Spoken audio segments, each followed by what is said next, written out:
Hi guys, welcome back to the channel. It is the recap of the UEFA Champions League where Paris Saint-Germain have just won their maiden UEFA Champions League trophy after beating Inter Milan 5-0. What a way to win your first ever UEFA Champions League trophy. Wow, what a game. It's been years in the making. It's been many coaches in the making, but today we can finally say on the 31st day of May that Paris Saint-Germain are UEFA Champions League winners, and we need to dive into all the juices and bits that came out of this game.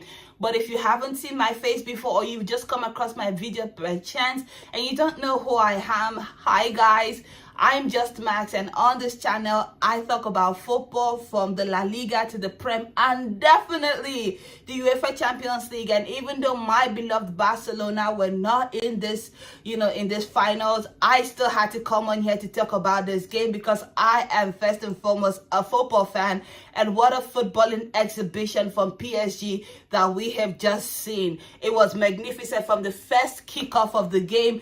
PSG clearly came here to win the UEFA Champions League trophy.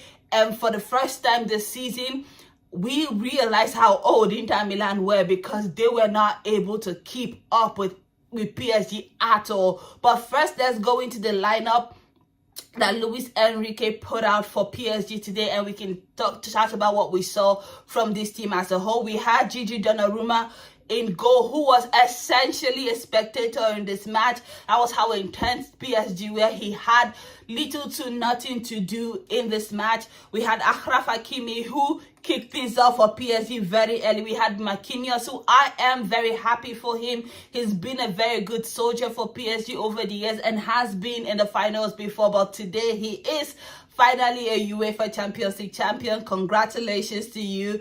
We have Pacho and we have Mendes. And then when we came into the midfield, we had Neves. We then had Vitinha, and again another person who's been with PSG for many years, and we had Ruiz, and then we had Desiree Doué, who had a magnificent Champions League finals debut. What a way to announce yourself on the UEFA Champions League stage.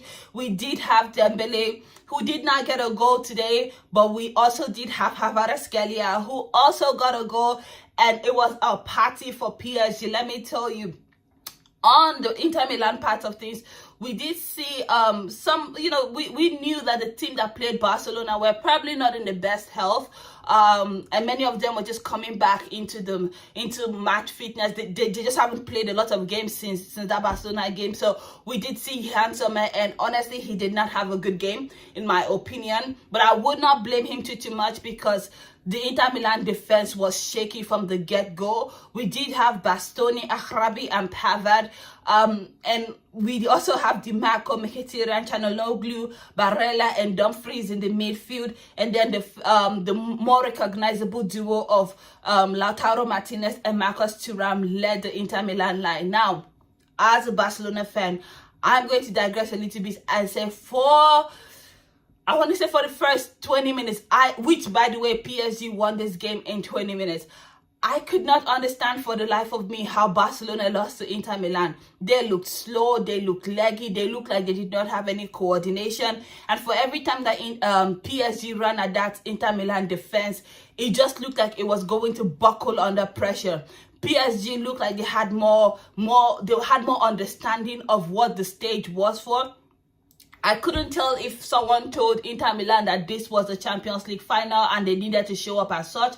Maybe they thought it was just another game because they had no energy in that first half. Or maybe it was because PSG was just pressing them. And I remember when I think it was after the game against Barcelona, when I think it was Thuram that was asked the question. I might be wrong, but keep me honest in the comment section. When they asked him like, oh, Barcelona play such a high line, you guys can play the ball over the top. Why not take advantage of that?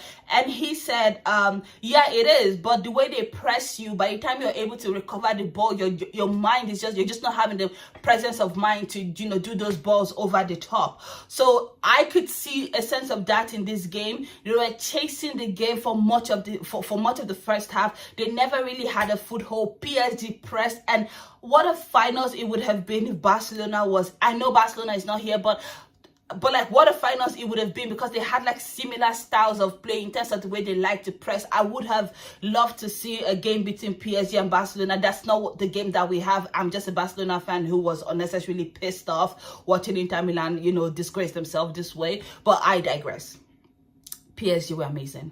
And I had to remind myself that this was a PSG team that were on the verge of not making it into the UEFA Champions League round of 16. They had to come through the playoffs, and even the playoffs, they just managed to qualify on the last game day for the group stages, and then they had to qualify. They had to go through the playoffs. They then came through a very tough draw in half in the quarterfinals and semifinals. And honestly, even in the group stages, we could have seen glimpses. We could have talked. Nobody could have, you know, but we could have at the same time, because this is the same team that took apart Manchester City, and it was like so very, very clinical. It's the same thing that happened today. They were amazing. And I'm looking at this team, and they're a very young team. Like, I'm predominantly a Barcelona fan, so I know how young my team are, and I think PSG are on the same cadre. They are a young team, and not just that they are a young team, they are a team that has managed to conquer France and Europe this season. They won the treble, they won the Coupe de France, they won the league, and now they have won the UEFA Champions League, and they've done it spectacularly.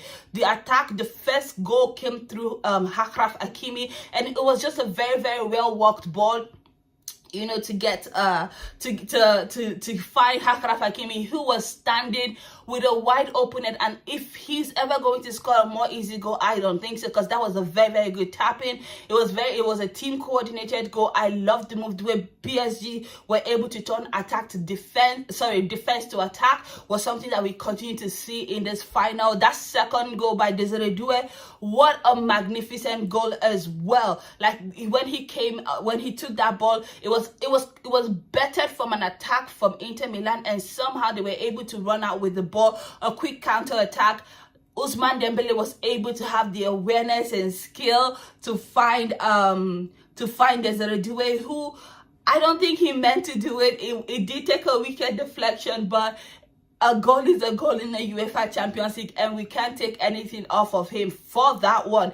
And the third one was just as good, or if not even better, because he just really took on the entire PSG defense, Inter Milan defense, and he turned them every which way but loose. I was watching this kid, and as someone who has consistently advocated for Pau Kubasi for the Golden Boy Award and for the Copa, I am quite nervous. I can't even lie. I am very nervous about Pau Kubasi's ability to be able to win that award, not just because of, you know, because to be fair, we're more partial to strikers and forwards and attackers, because what they do is very open. You can see it, you know, you can feel their impact very quickly. It's more flashy in that way. Desiree Doué scored a brace in the UEFA Champions League Final, for God's sakes. Like, it was amazing. Like, you cannot deny it. Whereas my Pau Kubasi is more of a defender. They do the grimy things, they do the dirty work, they do the hard things that is very essential to a team winning,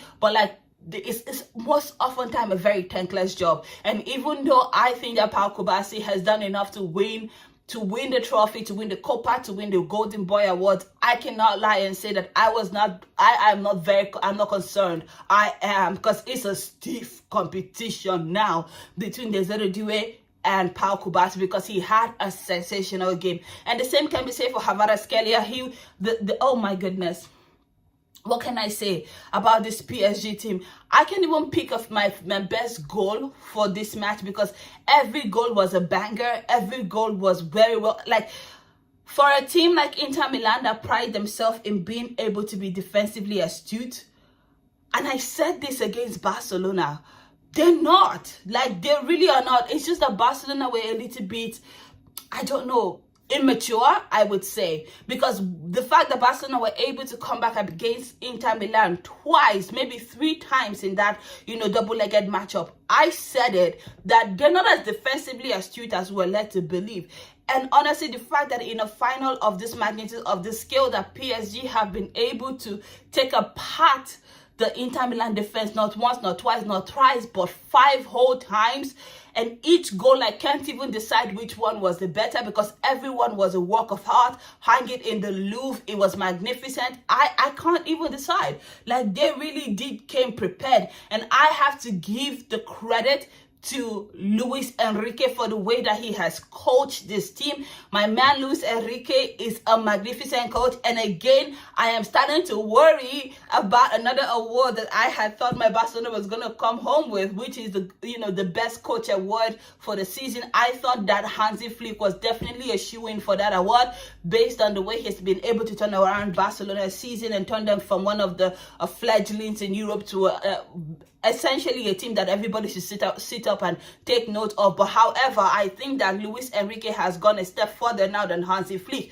From what we have seen from PSG today, not just being able to win the Ligue 1, which is something that we essentially expect from PSG every season, but also to be able to win the Cup and now the UEFA Champions League, which is something that they've tried for many seasons now. They've brought in different coaches, and every coach has failed.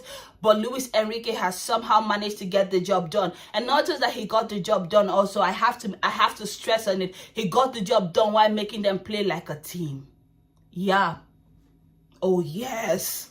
That is it. Like, he got the job done while making them play like a team. And you just have to sit down and give kudos to this man. And the fact that he's been able to revolutionize Ousmane Dembele. Like, when I watch Ousmane Dembele play these days, I'm like, where was this Ousmane Dembele for Barcelona? Ousmane Dembele was usually playing on the right-hand flank for Barcelona. He was generally thought to be a winger.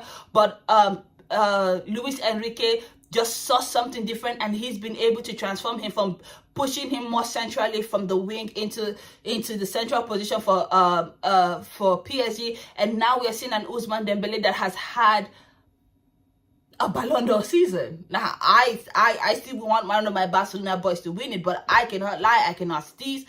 This was a really good season for Ousmane Dembele, and all of it came from a masterstroke from Luis Enrique, and I have to give him the flowers. And right now, in my opinion, no shade, no tea, I think he's the favorite for that, coaching award at the Ballon d'Ors. He's really done a big one. I would have loved Hansi Flick to win it. I would love Hansi Flick to win it, but if I'm being honest, based on statistics, based on impact, based on being able to turn things around, Luis Enrique is tea right now. Like, he really is. And we cannot forget that he's amazing. He's a really good coach. And congratulations to Luis Enrique. Now, I have to admit, I did not have a team going into this game. I was watching it as a neutral. I would have loved my Barcelona to be there. They were not. So I was able to watch this game as a neutral to really digest what both teams were trying to achieve. And honestly, I'm impressed by the work that Luis Enrique has done in PSG. And honestly, if they're able to keep this core together, like I said earlier, they're a very young team. They're as young as the Barcelona team. They could be here for another 10 years. They really have something. They found something together, that they play for each other. They're defending as a unit. They're attacking as a unit. It's not a situation where one luxury player in Mbappe is just busy sitting somewhere, minding his business, waiting for the ball to get to him, while the rest of his team is busy, trying to do the defending. They all were defending as a unit. They all were attacking as a unit, and it was very beautiful to see. It was really fluid football, and I'm just sitting back there thinking like, oh, this team could be around for another 10 years. So everybody in Europe, everybody including Barcelona ourselves, we need to stand up and take notice, because PSG have just announced themselves spectacularly on the European Champions League stage, 5-0, Farmers League no more. Like, dead that shit. Like, no. They're really amazing. This was a really good Champions League from PSG, a one-sided Champions League. I would have loved to see more from Inter Milan, but they did not understand the assignment. They just didn't. But anyway, it's all right. That is fortunately the final game of the season. What a season it has been, and from a footballing perspective, I'm so excited to have been able to cover the lot that I could have covered. It's been fun. it's been heartbreak, but most importantly, Paris Saint-Germain have won their maiden UEFA Champions League title, and what a way to do it. Congratulations to Paris Saint-Germain, to everybody involved, to Luis Enrique, to the staff. You guys did it spectacularly. As a neutral, we could not have asked for anything different than just a game that we could enjoy. 5 goals in the finals, unprecedented. Honestly, I think we haven't done it since the 90s. So yeah, amazing stuff. Well done to everybody involved. This has been my coverage of the UEFA Champions League this season. I am so excited for all the things that we've been able to accomplish. Of course, I will be back to do the recap of the Barcelona season, and of course the recap of the UEFA Champions League season, and we can just kiki and get ready for the Club World Cup. But let me know what you thought about this game in the comment section. How did you enjoy it? What did you think about it? Let me know all of this and more in the comments. But until next season for the UEFA Champions League, bye guys.